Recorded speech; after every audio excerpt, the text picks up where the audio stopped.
Hey guys, welcome to Value Pro Education. चलिए आज की इस वीडियो में हम लोग मोशन स्ट्रेट लाइन के कुछ क्वेश्चंस डिस्कस करेंगे काइनेमेटिक्स से। इससे पहले की वीडियोस में हम लोगों ने डायमेंशनल एनालिसिस के क्वेश्चंस डिस्कस किए हुए हैं। अगर आपने वो वीडियोस नहीं देखे हैं तो वो वीडियोस भी देख लें और वीडियो को पूरा देखें ताकि आपको आराम से कॉन्सेप्चुअल क्लैरिटी मिल सके और आप आसानी से मोशन स्ट्रेट लाइन के कुछ क्वेश्चंस जो कि एग्ज़ाम में आने के लिए बहुत ज़्यादा इम्पॉर्टेंट हैं उन क्वेश्चंस को आप आसानी से टैकल कर सकें। चलिए देखते हैं पहला क्वेश्चन कह रहा है 2 balls A and B of same mass are thrown from the top of the building, A thrown upward with velocity V and B thrown downward with velocity V, then, और 4 ऑप्शन दिए गए हैं। काफ़ी अच्छा question है। Exam में इस तरह के क्वेश्चन आने की आपके पास संभावना ज़्यादा रहेगी क्योंकि इस तरह के क्वेश्चंस थ्योरेटिकल होते हैं लेकिन बड़े कॉन्सेप्चुअल होते हैं, ठीक है ना। जब तक आपकी कॉन्सेप्चुअल क्लैरिटी नहीं रहेगी तो आप क्वेश्चन को सॉल्व नहीं कर पाएंगे, टैकल नहीं कर पाएंगे। देखिए ऑप्शंस में दिया हुआ है कि velocity A is more than B at the ground, velocity of B is more than A at the ground, both A and B strike the ground with the same velocity and D none of these. देखिए अब question को आप आराम से, अगर आपको question समझने में थोड़ा दिक्कत होती है, आपको लगता है कि क्वेश्चन इतनी जल्दी पढ़ने मुझे समझ नहीं आ रहा है, तो आप वीडियो को पॉज करिए, आराम से क्वेश्चन पढ़िए और पहले उस क्वेश्चन को समझने की कोशिश करिए। फिर जब आपकी क्वेश्चन समझ में आ जाएगा तो इजीली उसका सॉल्यूशन समझ में आ जाएगा। देखिए क्वेश्चन को समझना ही सबसे इंपॉर्टेंट चीज़ है। अगर आपकी क्वेश्चन समझ में आ जाता है तो मान के चलिए कि सॉल्यूशन तो 100% समझ में आ जाएगा। लेकिन बहुत सारे बच्चे यही गलती करते हैं, वो सोचते हैं सॉल्यूशन समझना है, क्वेश्चन को नहीं समझना है, जबकि क्वेश्चन को समझना ज़्यादा ज़रूरी होता है। इसने कहा है कि 2 बॉल हैं जिनको कि हमने एक बिल्डिंग के टॉप से, ये मान लीजिए आपकी बिल्डिंग है और इस बिल्डिंग के टॉप से हमने एक बॉल को ऊपर की ओर और एक बॉल को नीचे की ओर सेम वेलोसिटी से थ्रो किया। मान लीजिए कि मैंने इसको भी ऊपर की ओर यू वेलोसिटी से थ्रो किया और इसको भी नीचे की ओर यू वेलोसिटी से थ्रो किया। 2 बॉल फेंकी गई हैं, एक ऊपर की ओर और एक नीचे की ओर।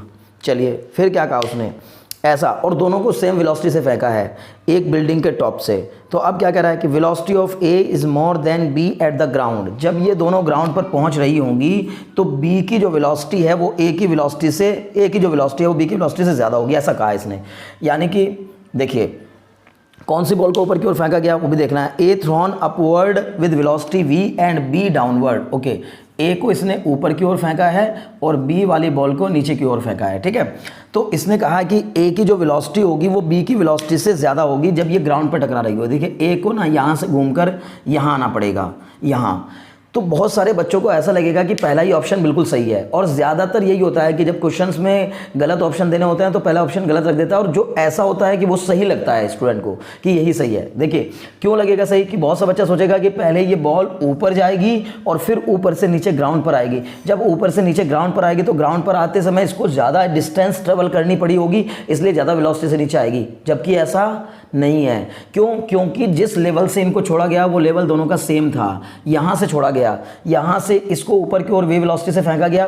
तो भाई आप अगर ये देख रहे हो कि यहाँ से यहाँ तक आने में ज़्यादा टाइम लेगी तो ये भी तो देखो पहले यहाँ से यहाँ तक जाने में भी तो मतलब यहाँ से आपने सोचा कि यहाँ से चली और नीचे दूरी ज़्यादा तय कर रही है क्योंकि डिस्टेंस ज़्यादा ट्रेवल कर रही है, इसलिए ज़्यादा वेलोसिटी एक्वायर कर लेगी। ऐसा नहीं है। क्यों? क्योंकि आपको देखना होगा कि यहाँ से जब ये चली तो पहले ऊपर गई और फिर वहीं से वापस नीचे आई। और ये कॉन्सेप्ट है कि जब भी किसी एक बॉल को ऊपर की ओर थ्रो किया जाता है तो जिस लेवल से थ्रो किया जाता है वहां से ऊपर जाने का टाइम और उसी लेवल पर वापस आने का टाइम भी बराबर होता है, और जहां से उसको थ्रो किया जाता है ऊपर की ओर वहां से ऊपर की ओर जाने की वेलोसिटी और नीचे की ओर आने की वेलोसिटी भी सेम होती है। तो इसका मतलब यहाँ इस लेवल पर जब ये वापस लौट के इस लेवल पर आ रही होगी तो वापस इसके पास उतनी ही वेलोसिटी होगी जितनी वेलोसिटी से इसको ऊपर की ओर फेंका गया था। तो जो बॉल ए है जब ये घूम के वापस आएगी तो यहाँ सेम वेलोसिटी हो जाएगी इसकी उतनी ही जितनी की नीचे की ओर बी वाली को फेंका था।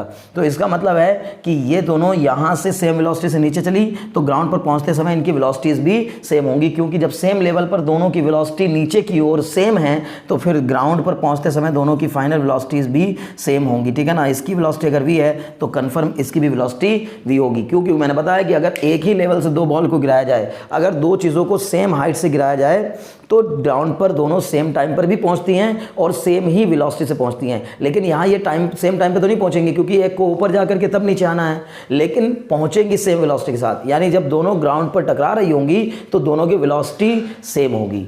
तो ऑप्शन देखिए, इसमें कोई ऐसा ऑप्शन दिया है कि दोनों की वेलोसिटी सेम होगी।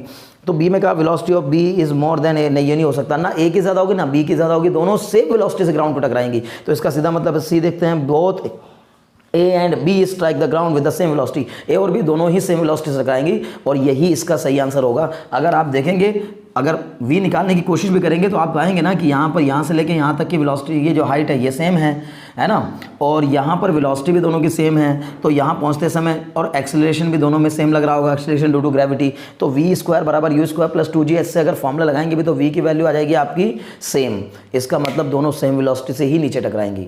अब पूरे को बात को छोड़कर आपको एक बात ध्यान रखनी है कि अगर सेम लेवल से दो बॉडीज़ को एक साथ छोड़ा जाए तो वो दोनों ग्राउंड पर एक साथ पहुंचती हैं, और अगर सेम वेलोसिटी से छोड़ा जाए तो सेम वेलोसिटी से ही ग्राउंड पे पहुंचेंगी, और अगर उनको गिराया गया तब भी वो सेम वेलोसिटी से ग्राउंड पर पहुंचेंगी। क्लियर है? ओके, चलिए अगले क्वेश्चन की तरफ बढ़ते हैं। नेक्स्ट क्वेश्चन कह रहा है the numerical ratio of the displacement to the distance for a moving object is, मतलब किसी एक मूविंग ऑब्जेक्ट के लिए डिस्प्लेसमेंट और डिस्टेंस का रेशियो क्या होता है। डिस्प्लेसमेंट और डिस्टेंस का रेशियो क्या होता है, और चार ऑप्शन दिए हुए हैं। पहले ऑप्शन में कहा गया है always less than 1, always equal to 1, always more than 1 और इक्वल टू और लेस देन 1। देखिए समझने की ज़रूरत है। अगर आपको डिस्टेंस और डिस्प्लेसमेंट के डिफरेंसेस के बारे में पता है, जो कि बहुत ही बेसिक सी बात है कि डिस्टेंस और डिस्प्लेसमेंट में कुछ डिफरेंस होते हैं, अगर वो डिफरेंसेस आपको जानकारी है उनकी, तो आप आराम से इस क्वेश्चन को टैकल कर लेंगे। बहुत ही सीधा सरल सा क्वेश्चन है और एग्जाम में आने के लायक क्वेश्चन है, काफ़ी इंपॉर्टेंट क्वेश्चन है। क्या कह रहा है कि डिस्प्लेसमेंट और डिस्टेंस, ये भी देखना है कि किस किस का पूछा है। तो हमसे कहा डिस्प्लेसमेंट और डिस्टेंस का रेशियो बताना है। अगर कोई बॉडी मूव कर रही हो तो उसके डिस्प्लेसमेंट और डिस्टेंस के रेशियो के बारे में आप क्या कह सकते हैं, है ना, उसके डिस्प्लेसमेंट और डिस्टेंस के रेशियो के बारे में हम क्या कह सकते हैं। तो पहली बात आपको पता होनी चाहिए कि जब कोई बॉडी मूव करती है तो मूव करने के बाद उसकी डिस्टेंस किसी भी कीमत पर जीरो नहीं हो सकती। अगर एक बार मूव कर जाएगी तो डिस्टेंस हमेशा नॉन जीरो रहेगी, बस डिस्प्लेसमेंट जीरो भी हो सकता है, क्योंकि जब कोई बॉडी जहाँ से चलती है अगर लौट के वापस वहीं आ जाती है तो डिस्प्लेसमेंट जीरो हो जाता है। ये कुछ डिफरेंस है ना डिस्टेंस और डिस्प्लेसमेंट में, कि डिस्टेंस स्केलर क्वांटिटी होती है, डिस्प्लेसमेंट वेक्टर क्वांटिटी होती है। डिस्टेंस कभी जीरो नहीं होती, अगर चलने लगे बॉडी तो डिस्प्लेसमेंट जीरो भी हो सकता है। अगर बॉडी इनिशियल पोजीशन से चलकर फिर वापस उसी इनिशियल पोजीशन पे आ जाए तो डिस्प्लेसमेंट जीरो हो जाता है। इसके बाद डिस्टेंस हमेशा जब मूव करेगी कोई बॉडी जिगजैग पाथ को फॉलो कर रही होगी, मान लीजिए ऐसे ऐसे ऐसे कोई चीज चल करके ऐसे घूम करके वापस यहीं पे आ जाए, यहाँ से ऐसे जाए और इस रास्ते को फॉलो करते हुए वापस यहीं पे आ जाए, तो आप पाएंगे कि इसका जो डिस्प्लेसमेंट है वो तो जीरो हो गया, लेकिन डिस्टेंस जो है वो जीरो नहीं है। डिस्टेंस बहुत लंबा चौड़ा पाथ हो गया इसका। और अगर सपोज कर लीजिए कोई बॉडी ऐसे ऐसे घूम घाम करके यहाँ रुक जाए, जा करके मान लीजिए ए से चली और बी पे जाकर रुक गई, तो आप देखेंगे कि इसका जो पाथ है वो जिगजैग है। लेकिन अगर आप पाएंगे कि ये डिस्टेंस है और डिस्प्लेसमेंट क्या होता है, इनिशियल पोजीशन और फाइनल पोजीशन के बीच की शॉर्टेस्ट डिस्टेंस को हम लोग डिस्प्लेसमेंट कहते हैं। तो इसका मतलब है कि इस ए और बी के बीच का जो सबसे शॉर्टेस्ट पाथ होगा यही इसका डिस्प्लेसमेंट कहलाएगा, और ये वाला जो हिस्सा है ये क्या कहलाएगा, ये डिस्टेंस कहलाएगा। ये डिस्टेंस हो गया और ये आपका क्या हो गया, डिस्प्लेसमेंट हो गया। तो अगर डिस्टेंस और डिस्प्लेसमेंट दोनों आपको मिल गए तो आप देख रहे होंगे कि डिस्टेंस बड़ी है और डिस्प्लेसमेंट छोटी है। तो हमेशा याद रखें ये भी एक डिफरेंस होता है डिस्टेंस और डिस्प्लेसमेंट के बीच, कि distance is always greater than the displacement. Distance जो होती है वो हमेशा डिस्प्लेसमेंट से बड़ी होती है।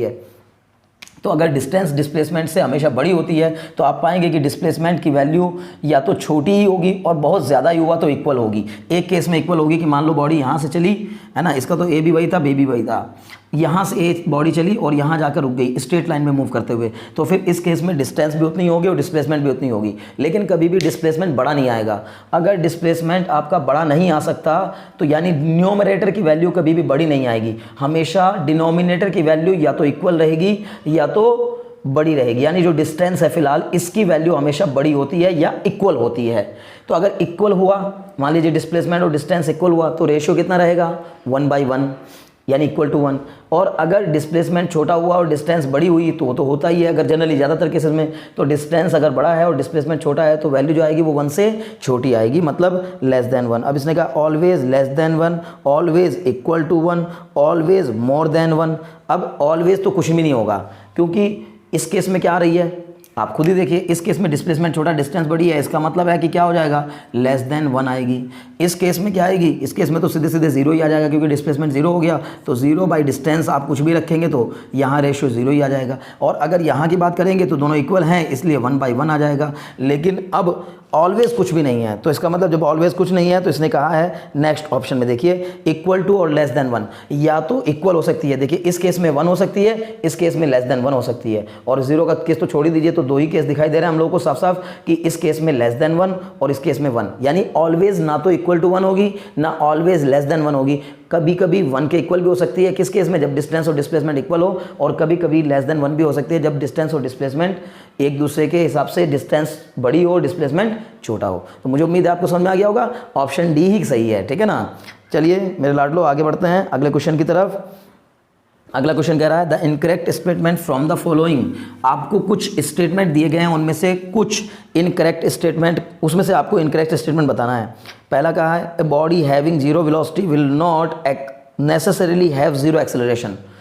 एक ऐसी बॉडी जिसकी वेलोसिटी जीरो होती है ना, एक ऐसी बॉडी जिसकी वेलोसिटी जीरो होती है, ज़रूरी नहीं है कि उसका एक्सेलरेशन भी जीरो होगा। वाह क्या बात है, बड़ा ज़बरदस्त स्टेटमेंट। एक बार फिर से पढ़िए, a body having zero velocity will not necessarily have zero acceleration. मतलब एक वो बॉडी जिसका वेलोसिटी जीरो होती है वो 100% या ज़रूरी नहीं है, बहुत ज़्यादा ज़रूरी नहीं है कि उसका एक्सेलरेशन भी जीरो हो। तो सोचेंगे इसके बारे में भी। दूसरा ऑप्शन भी पढ़ते हैं, क्या कहा? A body having zero velocity will necessarily have zero acceleration. एक बॉडी जिसकी वेलोसिटी जीरो होती है उसका एक्सेलरेशन भी जीरो ही होगा। चलिए इसके बारे में भी सोचेंगे। थर्ड ऑप्शन में कहा a body having uniform speed can have only uniform acceleration. अगर किसी बॉडी की स्पीड यूनिफॉर्म है तो उसका एक्सेलरेशन भी यूनिफॉर्म होगा। चौथे में कहा गया a body having non uniform velocity have zero acceleration. जिसकी वेलोसिटी नॉन यूनिफॉर्म होगी उसका एक्सेलरेशन जीरो होगा। क्या ज़बरदस्त क्वेश्चन, कितना बढ़िया क्वेश्चन बनाया है। देखिए क्वेश्चन में कहा गया पहले ऑप्शन, वैसे इसके बाद हम ऑप्शन देखेंगे। ऑप्शन में क्या गया? Second, third and fourth incorrect हैं, फर्स्ट एंड सेकंड इनकरेक्ट हैं, थर्ड में कहा गया सेकंड एंड थर्ड इनकरेक्ट हैं, फोर्थ में कहा गया फोर्थ ओनली इनकरेक्ट है। चलिए एक एक पॉइंट के बारे में चर्चा करते हैं। बड़ा ज़बरदस्त, मतलब आपके कॉन्सेप्ट को क्लियर करने वाला क्वेश्चन। देखिए अगर आप चैनल पर नए हैं तो चैनल को सब्सक्राइब करिए और हमारी वीडियोज़ को एंजॉय करिए, और चैनल को सब्सक्राइब करने के बाद लाइक और शेयर भी करिए ताकि दूसरों लोगों को भी फ़ायदा पहुँचे। और आप लोग अगर कोई प्रॉब्लम आपको आ रही है या आपको इन वीडियोस को समझने में या इनमें से किसी चीज़ को में डिफ़िकल्टी आप महसूस कर रहे हैं तो आप प्लीज़ कमेंट बॉक्स में ज़रूर लिखिए कि हमें ये चीज़ प्रॉब्लम कर रही है, या फिर हमें इस नए टॉपिक पर वीडियो बनाते समय इन चीज़ों का ध्यान रखना चाहिए। आपके कमेंट्स का मैं स्वागत करूँगा। खैर आइए क्वेश्चन की तरफ बढ़ते हैं। क्वेश्चन बड़ा अच्छा है तो ध्यान दीजिए। पहला स्टेटमेंट कह रहा है कि a body having zero velocity will not necessarily have zero acceleration. मतलब अगर कोई बॉडी ज़ीरो वेलोसिटी रखती हो तो ज़रूरी नहीं है कि उसका एक्सेलरेशन भी ज़ीरो ही होगा। देखिए ध्यान से समझिए, पहले आप ऐसा कोई भी एक ऐसा कोई भी सिचुएशन ढूंढने की कोशिश करिए जिस केस में कि बॉडी की वेलोसिटी ज़ीरो हो लेकिन एक्सेलरेशन ज़ीरो ना हो। ऐसी कोई कंडीशन ढूंढने की कोशिश करिए कि जिसमें बॉडी की वेलोसिटी जीरो हो, एक्सेलरेशन जीरो ना हो। तो अगर ऐसा हो गया तो ये स्टेटमेंट करेक्ट हो जाएगा, क्योंकि उसने कहा है कि ऐसा ज़रूरी नहीं है कि जिस बॉडी की वेलोसिटी जीरो होगी उसका एक्सेलरेशन भी जीरो ही होगा। तो देखिए मैं देखता हूँ, मैं आपको बताता हूँ, ध्यान दीजिए। वैसे आप अगर सोचेंगे तो समझ में आ जाएगा अगर आपने ध्यान से पढ़ाई की है और बहुत ध्यान से बहुत कॉन्सेप्ट के साथ अपनी चीज़ों को समझा है। लेकिन चलिए अगर नहीं भी समझे तो आप ध्यान दीजिएगा यहाँ पर। अगर किसी बॉडी को जब हम ऊपर की ओर फेंकते हैं तो आप मुझे बताइए कि हाईएस्ट पॉइंट पर इसकी वेलोसिटी कितनी हो जाती है ना। अगर ये इसका क्या है हाईएस्ट पॉइंट, जिस बॉल को ऊपर की ओर थ्रो किया जाता है हाईएस्ट पॉइंट पर इसकी वेलोसिटी कितनी हो जाती है? मुझे उम्मीद है कि आप सब जानते होंगे कि हाईएस्ट पॉइंट पर वेलोसिटी जीरो। हाईएस्ट पॉइंट क्या है उसको इसीलिए रहे ना, क्योंकि जब किसी बॉल को हम ऊपर की ओर फेंकेंगे तो जब वो ऊपर जा करके सबसे ऊपर कहाँ पहुंचेगा, जहां पहुंचते पहुंचते उसकी वेलोसिटी जीरो हो जाएगी, समझ लो वही उसका सबसे ऊपर का पॉइंट होगा। उसके बाद तो नीचे आना शुरू कर देगी। अब हाईएस्ट पॉइंट से नीचे आ क्यों रही है? जब वहां वेलोसिटी जीरो हो गई तो रुक जाना चाहिए, लेकिन रुकेगी नहीं। किसके कारण? ग्रेविटेशनल एक्सेलरेशन के कारण। ग्रेविटेशनल एक्सेलरेशन कॉन्टिन्यूसली लगता रहेगा, यानी जिस एक क्षण के लिए, जिस एक मोमेंट के लिए उसकी वेलोसिटी हाईएस्ट पॉइंट पर जीरो भी हुई है उस पॉइंट पर भी उसका एक्सेलरेशन जीरो नहीं होगा। तो इसका मतलब हाईएस्ट पॉइंट एक ऐसी जगह होती है जहां पर वेलोसिटी जीरो होती है लेकिन एक्सेलरेशन 9.8 मीटर पर सेकेंड स्क्वायर डाउनवर्ड होता है। इसका मतलब है कि हमें ऐसी सिचुएशंस मिल सकती हैं जिनमें कि वेलोसिटी जीरो हो लेकिन एक्सेलरेशन जीरो ना हो। तो पहला स्टेटमेंट तो सही है। दूसरे में क्या कहा गया है? A body having zero velocity will necessarily have zero acceleration. एक बॉडी की velocity, a body having zero velocity will necessarily have zero acceleration. एक ऐसी बॉडी जिसकी वेलोसिटी जीरो हो, मतलब जीरो वेलोसिटी रखती हो, चल नहीं रही है, वेलोसिटी जीरो है, तो जिसकी velocity zero will necessarily have zero acceleration. उसका एक्सेलरेशन 100% ज़ीरो होगा, है ना। Will have necessarily have zero acceleration, मतलब अगर कोई बॉडी ज़ीरो वेलोसिटी रखती है हाँ, तो उसका एक्सेलरेशन भी जीरो होगा, will necessarily have zero acceleration. अरे भाई अभी पढ़ लिया हम लोगों ने कि अगर किसी बॉडी की वेलोसिटी जीरो हो तो उसका एक्सेलरेशन जरूरी नहीं है कि जीरो ही होगा, लेकिन ये इस केस में कह रहा है कि अगर किसी बॉडी की वेलोसिटी जीरो होगी तो उसका एक्सेलरेशन भी जीरो ही होगा। नहीं, ऐसा कोई जरूरी नहीं है। हाईएस्ट पॉइंट पर बॉडी की वेलोसिटी जीरो होती है लेकिन एक्सेलरेशन जीरो नहीं होता, तो सेकंड स्टेटमेंट इनकरेक्ट हो गया। चलिए थर्ड की तरफ बढ़ते हैं। इसने कहा a body having uniform speed can have only uniform acceleration. जब किसी बॉडी की वेलोसिटी या स्पीड यूनिफॉर्म होती है भैया, एक्सेलरेशन कहाँ लगता है? अरे यूनिफॉर्म स्पीड का मतलब ये है कि स्पीड कांस्टेंट है, मतलब ना स्पीड बढ़ रही है ना स्पीड घट रही है, और जब स्पीड ना बढ़ रही होगी ना घट रही होगी तो इसका मतलब है कि एक्सेलरेशन जीरो होगा। तो इसमें कहा गया है कि body having uniform speed can have only uniform acceleration, जबकि होना चाहिए था जीरो एक्सेलरेशन। तो जीरो एक्सेलरेशन रखती है जिस बॉडी की स्पीड यूनिफॉर्म होती है उसका एक्सेलरेशन जीरो होता है, लेकिन इसमें कहा कि नहीं उसका एक्सेलरेशन यूनिफॉर्म होता है, ये भी गलत हो गया। इसका मतलब थर्ड स्टेटमेंट भी गलत है। फोर्थ ऑप्शन में इसने कहा body having non uniform velocity, एक बॉडी जिसकी वेलोसिटी नॉन यूनिफॉर्म है, मतलब जिसकी वेलोसिटी बढ़ और घट रही है, तो जाहिर है वेलोसिटी को बढ़ाने और घटाने का काम किसका होता है? एक्सेलरेशन का होता है। तो अगर किसी बॉडी की वेलोसिटी नॉन यूनिफॉर्म है यानी घट और बढ़ रही है तो ऐसा कभी नहीं हो सकता कि एक्सेलरेशन जीरो हो, क्योंकि वेलोसिटी को बढ़ाने और घटाने का काम या वेलोसिटी को वेरी कराने का काम एक्सेलरेशन का ही होता है। तो एक्सेलरेशन 100% अप्लाई हो रहा होगा। देखते हैं इसमें क्या कहा। इसने कहा body having non uniform velocity will have zero acceleration, मतलब जिसकी वेलोसिटी नॉन यूनिफॉर्म होगी उसका एक्सेलरेशन जीरो होगा। बिल्कुल नहीं, कतई नहीं, है ना। जब बॉडी की वेलोसिटी नॉन यूनिफॉर्म है तो एक्सेलरेशन के बगैर हो ही नहीं सकती, इसका मतलब एक्सेलरेशन नॉन जीरो होगा। तो फोर्थ ऑप्शन भी इनकरेक्ट हो गया। अब आप देखिए इनमें से फर्स्ट हमारा करेक्ट था, सेकंड इनकरेक्ट, थर्ड इनकरेक्ट और फोर्थ इनकरेक्ट। देखिए ऑप्शन में क्या मिल रहा है क्या? Yes, option A is the right answer. मुझे उम्मीद है कि आपने इस क्वेश्चन से बहुत कुछ सीखा होगा। अगर आपको थोड़ा समझ में कम आया, धीरे समझ में आ रहा है, तो आप वीडियो को वापस रिवाइज करिए, वापस रिपीट करिए और रिपीट करके आराम से समझने की कोशिश करिए। बहुत धीरे धीरे मैंने एक एक बात बताई है और इसीलिए मेरे वीडियोस थोड़े लंबे हो जाते हैं। क्वेश्चंस कम डिस्कस होंगे लेकिन वीडियो लंबा होगा। कारण केवल उसका यह है कि मुझे क्वेश्चंस के आंसर्स नहीं देने हैं आपको, कि मैंने आपको कह दिया ये लीजिए ये क्वेश्चन, इसका ऑप्शन। आपने देखा होगा ना बहुत सी जगह पर ऐसा रहेगा कि ऑप्शन बी सही आंसर, ऑप्शन सी सही आंसर, ऑप्शन डी सही आंसर, ऐसे बता बता के क्वेश्चंस डिस्कस हो गए, खत्म। अगर ऐसे करूंगा तो मैं भी 20 मिनट में 50 क्वेश्चन डिस्कस कर दूंगा। ये लीजिए 20 मिनट में 50 क्वेश्चन, है ना। क्या होगा कि एक ये लीजिए option B is right answer, option C is right answer, क्या रट के बैठे हुए हैं क्या? नहीं भाई, कॉन्सेप्ट अगर देना है तो चीज़ों को समझना पड़ेगा, टाइम लगेगा। तो आप वीडियो को आराम से पेशेंस के साथ लास्ट तक देखिए, आपको काफ़ी कुछ जानने और सीखने को मिलेगा। चलिए खैर नेक्स्ट क्वेश्चन की तरफ बढ़ते हैं। इसमें कहा गया the distance covered bye A particle is zero, एक पार्टिकल ने जो डिस्टेंस कवर्ड की है वो जीरो है। What can you say about it's displacement? ओहो, क्या गजब कॉन्सेप्चुअल क्वेश्चन है। कहा कि अगर किसी पार्टिकल ने जो डिस्टेंस कवर की है वो जीरो है, मतलब डिस्टेंस ही नहीं कवर की है। अगर कोई बॉडी डिस्टेंस कवर नहीं कर रही है इसका मतलब मोशन में ही नहीं है। सिंपल सी बात है, क्योंकि अगर कोई बॉडी मूव करेगी, एक बार मूव करना स्टार्ट करेगी, डिस्टेंस तो जरूर ट्रैवल करेगी। अगर एक बॉडी ने एक कदम भी उठाया तो समझो डिस्टेंस तो कवर की है, और अगर किसी बॉडी ने 50 कदम भी उठाया तो डिस्टेंस तो कवर की है। लेकिन 50 कदम उठा के जरूरी नहीं कि डिस्प्लेसमेंट भी कवर किया हो, क्योंकि डिस्प्लेसमेंट जीरो हो सकता है। 50 कदम में अगर वो 25 कदम आगे गया हो और फिर 25 कदम पीछे हट गया हो वहीं उसी रास्ते, तो फिर इसका मतलब उसका डिस्प्लेसमेंट क्या हो जाएगा? जीरो हो जाएगा। लेकिन डिस्टेंस किसी कीमत पे जीरो नहीं होगी। इसका मतलब है कि डिस्टेंस, इसने कहा एक बॉडी की डिस्टेंस जीरो है, तो बताओ आप डिस्प्लेसमेंट के बारे में क्या कह सकते हैं? अगर डिस्टेंस जीरो है तो बॉडी मूव ही नहीं की है, और जब बॉडी मूव ही नहीं की तो जहाँ खड़ी थी वहीं पे खड़ी है, इसका मतलब रेस्ट की कंडीशन में है, तो इस केस में डिस्प्लेसमेंट भी जीरो ही होगा। तो ऑप्शन ढूंढ लेते हैं कहाँ है। इसने कहा इट मे और may not be zero, displacement zero भी हो सकता है नहीं भी हो सकता। क्या बात कर रहे हो? अगर बॉडी चली ही नहीं तो डिस्प्लेसमेंट तो जीरो होना ही होना है। दूसरे में क्या कहा? इट कैन बी जीरो, ये जीरो हो सकता है का मतलब होता है इट कैन बी जीरो, का मतलब ये जीरो हो सकता है का मतलब है कि हो भी सकता है और कभी कभी नहीं भी होगा। नहीं, ये भी सही नहीं है। फिर क्या कहा? इट इज़ नेगेटिव, ये नेगेटिव होगा, डिस्प्लेसमेंट नेगेटिव होगा। अरे भाई, जब बॉडी का डिस्टेंस ही कवर नहीं हुआ, मैंने कहा डिस्टेंस अगर चलेगी ना तो 100%, अगर कोई चीज़ यहाँ से चल के यहाँ घूम घाम के कहीं भी कैसे भी यहाँ आ जाए तो भाई डिस्टेंस तो 100% कवर कर रही है, लेकिन डिस्प्लेसमेंट कवर नहीं हो रहा अगर यहाँ भी आ गई। तो इस केस में हम कह सकते हैं कि distance can never be zero but displacement में बी जीरो। बट भैया डिस्टेंस ही नहीं है, जब डिस्टेंस ही नहीं है तो डिस्प्लेसमेंट तो श्योरली कह सकते हैं, पूरे कॉन्फिडेंस के साथ कह सकते हैं, 100% कह सकते हैं कि अगर डिस्टेंस जीरो है तो डिस्प्लेसमेंट भी जीरो ही होगा। तो चौथा ऑप्शन की तरफ बढ़ते हैं। इसने कहा it must be zero, it must be zero. तो देखिए कैन और मस्ट का फर्क आ गया यहाँ, मतलब थोड़ा लैंग्वेज से भी खेल रहा है। कैन अगर कह रहे हैं हम लोग तो इट कैन बी जीरो का मतलब होता है कि ज़ीरो हो सकता है, और इट मस्ट बी ज़ीरो का मतलब होता है कि ज़ीरो होगा ही होगा। तो जब डिस्टेंस ज़ीरो होगी तो डिस्प्लेसमेंट 100% ज़ीरो होगा। मुझे उम्मीद है मेरे प्यारो आप बहुत अच्छे चीज़ों को समझ रहे होंगे। चलिए, तो इसका मतलब D option is the right answer. Next question की तरफ बढ़ते हैं।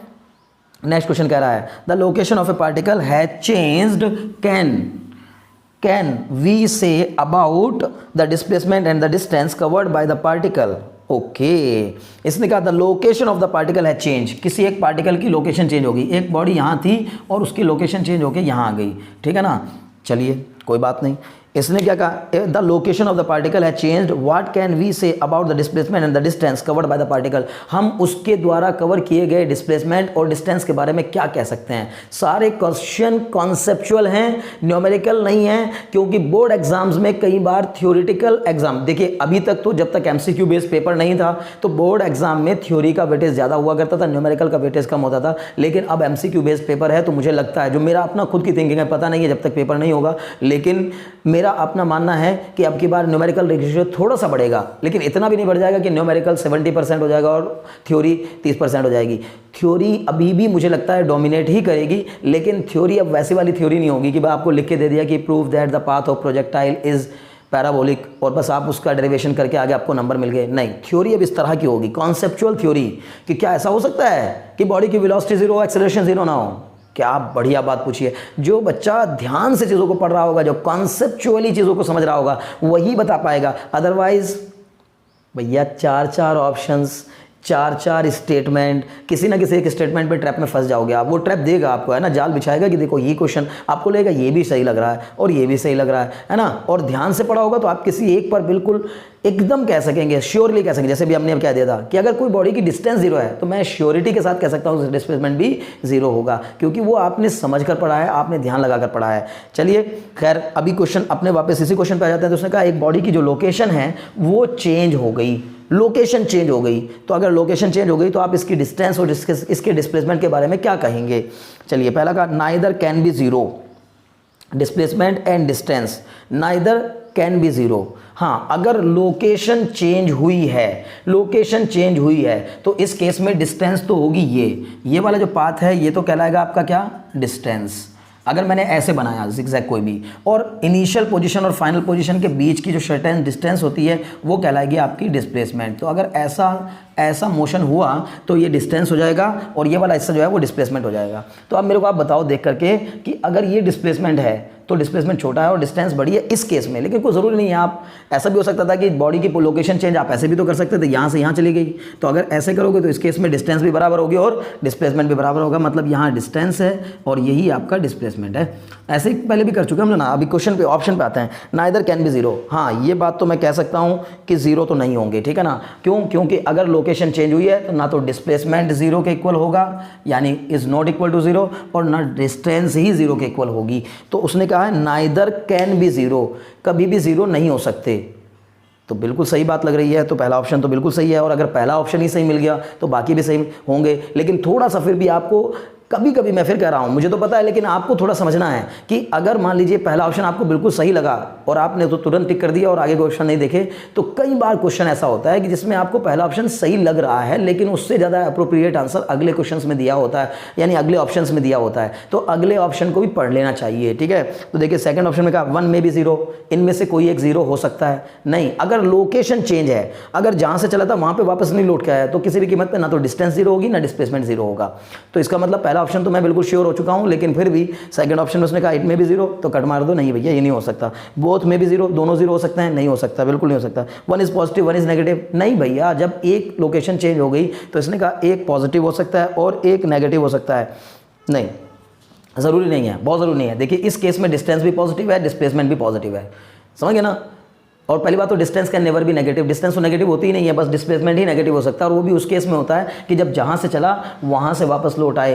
तो इसका, लेकिन ऐसा कोई ज़रूरी थोड़ी ना है, उसने कुछ ऐसा कहा ही नहीं है कि जहाँ से चला था उसी रास्ते वापस लौट रहा है। तो डिस्प्लेसमेंट नेगेटिव हो तो सकता है, पर इस केस में मतलब इस क्वेश्चन के हिसाब से हर बार नेगेटिव ही होगा ये, क्योंकि कह रहा वन इज पॉजिटिव, एक पॉजिटिव होगा एक नेगेटिव होगा, क्योंकि अब यहाँ मे भी नहीं लगाया उसने, मे बी, कैन बी। देखो क्या गजब की लैंग्वेज बना रहा है ऑप्शंस में, है ना। तो इसका मतलब है कि आपको कहना है one is positive one is negative, गलत हो जाएगा। तो थर्ड ऑप्शन, फोर्थ ऑप्शन भी गलत हो गया, पहला ही ऑप्शन सबसे अप्रोप्रिएट है, सबसे अच्छा और सबसे सही है, तो first option the right answer. चलिए नेक्स्ट क्वेश्चन की तरफ बढ़ते हैं। नेक्स्ट क्वेश्चन कह रहा है the displacement of a body is zero the distance covered. एक बॉडी का डिस्प्लेसमेंट जीरो है, किसी एक बॉडी का डिस्प्लेसमेंट जीरो है, ओके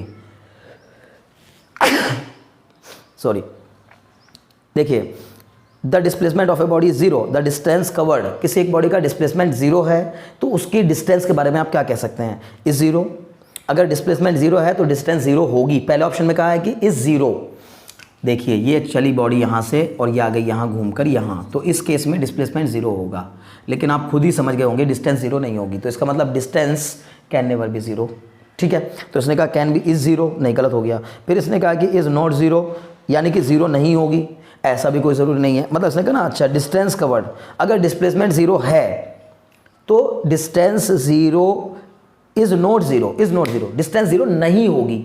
डिस्प्लेसमेंट के जीरो होने के दो तरीके हो सकते हैं ना, आपकी बॉडी मूव करके वापस वहीं आ जाए तो भी डिस्प्लेसमेंट जीरो होगा, और बॉडी मूव ही ना करे तो भी तो डिस्प्लेसमेंट जीरो होगा।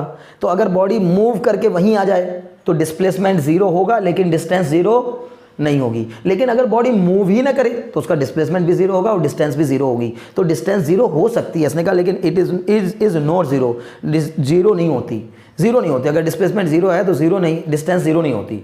नहीं, कभी कभी ऐसा भी हो सकता है कि डिस्प्लेसमेंट भी जीरो होगा और डिस्टेंस भी जीरो होगा, ठीक है ना।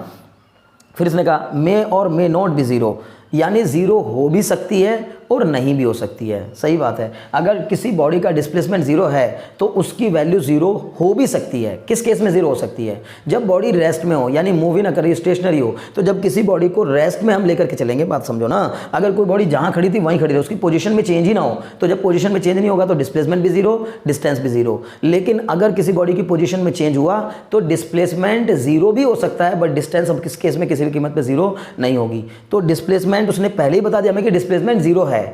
तो डिस्प्लेसमेंट के जीरो होने के दो केस, या तो बॉडी चली ना हो या तो बॉडी चलकर वापस आ गई हो उसी जगह। अगर चली नहीं होगी तो डिस्टेंस भी जीरो होगी, और अगर चलकर वापस आ गई होगी तो डिस्टेंस जीरो नहीं होगी। तो इसका मतलब डिस्टेंस कुछ केसेस में जीरो हो सकती है और कुछ केसेस में जीरो नहीं भी हो सकती है। मुझे उम्मीद है आप समझ पा रहे होंगे। क्लियर, चलिए ठीक है, अब अगले क्वेश्चन की तरफ बढ़ते हैं, यानी कि ऑप्शन सी ही इसमें सही है, ठीक है ना। Option C is the right answer. Distance और डिस्प्लेसमेंट एक्सेलरेशन पे डिपेंड करेगा, नहीं एक्सेलरेशन पे वेलोसिटी डिपेंड करती है। चौथा ऑप्शन में कहा हुआ ना कि डिपेंड्स अपॉन द एक्सेलरेशन, तो एक्सेलरेशन पे तो डिस्टेंस और डिस्प्लेसमेंट तो बाद की बात है, पहले वेलोसिटी डिपेंड करेगी। अगर वेलोसिटी बढ़ेगी घटेगी तो उसके हिसाब से डिस्टेंस और डिस्प्लेसमेंट में चेंज आएगा। तो यानी कि इस तरह से इससे एक्सेलरेशन से उसका कोई खास लेना देना है नहीं।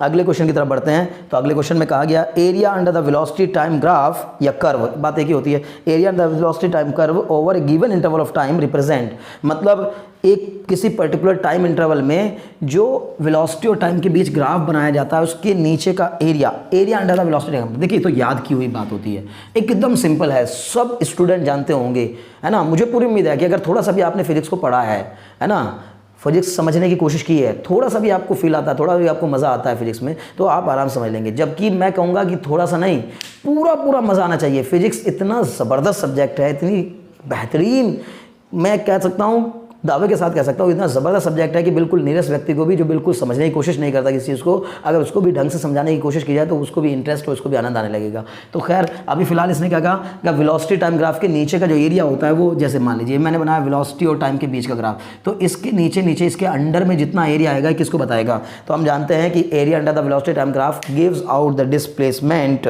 और इसमें देखिए क्या ऑप्शन दिए गए, 4 ऑप्शन, ठीक है ना। सिंपल बात, area under the velocity time graph gives out displacement, okay. तो एरिया बराबर, यानी कि इसके नीचे का जो एरिया होगा वो डिस्प्लेसमेंट को बताएगा। अब ऑप्शन देखिए क्या है, पहला है एक्सेलरेशन, दूसरा है मोमेंटम, तीसरा है वेलोसिटी, चौथा है डिस्प्लेसमेंट। बस आप तो समझ ही गए, चौथा ऑप्शन ही सही आंसर होगा, यानी डिस्प्लेसमेंट को बताएगा। नेक्स्ट क्वेश्चन में कहा गया the distance travelled by the body is directly proportional to the time taken its speed. देखिए the distance travel by the body is directly proportional to the time taken, किसी एक body की जो distance है वो टाइम टेकन के directly proportional है, ठीक है ना। यानी कि जो डिस्टेंस वो कवर कर रही है वो डिस्टेंस या वो डिस्प्लेसमेंट या वो पोजीशन टाइम के डायरेक्टली प्रोपोर्शनल है। तो आप इसमें से क्या कह सकते हैं, इट्स स्पीड इंक्रीजेस अगर डिस्प्लेसमेंट, अगर उसकी डिस्टेंस टाइम के डायरेक्टली प्रोपोर्शनल है, मतलब जैसे जैसे टाइम बढ़ता जा रहा है वैसे वैसे डिस्टेंस भी बढ़ती जा रही है, जैसे जैसे टाइम बढ़ रहा है वैसे वैसे डिस्टेंस भी बढ़ रही है, तो स्पीड बताइए जीरो, स्पीड क्या होगी, इंक्रीज होगी? बहुत ज़रूरी नहीं है।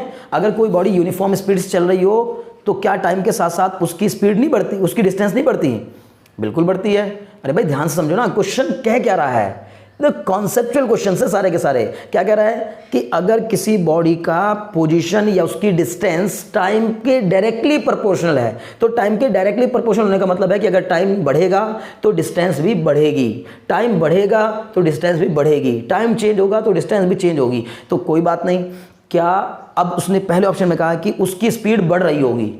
अरे डिस्टेंस का बढ़ना, टाइम के साथ साथ डिस्टेंस का बढ़ना इस बात को बिल्कुल नहीं बताता कि उसकी स्पीड भी बढ़ रही होगी। भाई कैसे, बताओ ना आप मुझे। अरे भाई स्पीड कैसे बढ़ेगी? अगर कोई बॉडी कांस्टेंट स्पीड से चल रही हो, मान लो मैं ही हूँ, मैं कदम दर कदम मैं धीरे धीरे वॉकिंग कर रहा हूँ, तो जब मैं वॉक कर रहा हूँ तो वॉक करते समय आप पाएंगे कि अगर मैं बिल्कुल एक कांस्टेंट स्पीड से वॉक कर रहा हूँ तो क्या मेरी डिस्टेंस नहीं बढ़ रही है टाइम के साथ साथ? यस, बढ़ रही होगी, जबकि स्पीड बढ़ नहीं रही है। तो डिस्टेंस, अगर टाइम के साथ साथ डिस्टेंस बढ़ रही हो तो ज़रूरी नहीं है कि उसकी स्पीड भी बढ़ी रही होगी, क्योंकि कांस्टेंट स्पीड से चल के भी डिस्टेंस को बढ़ाया जा सकता है।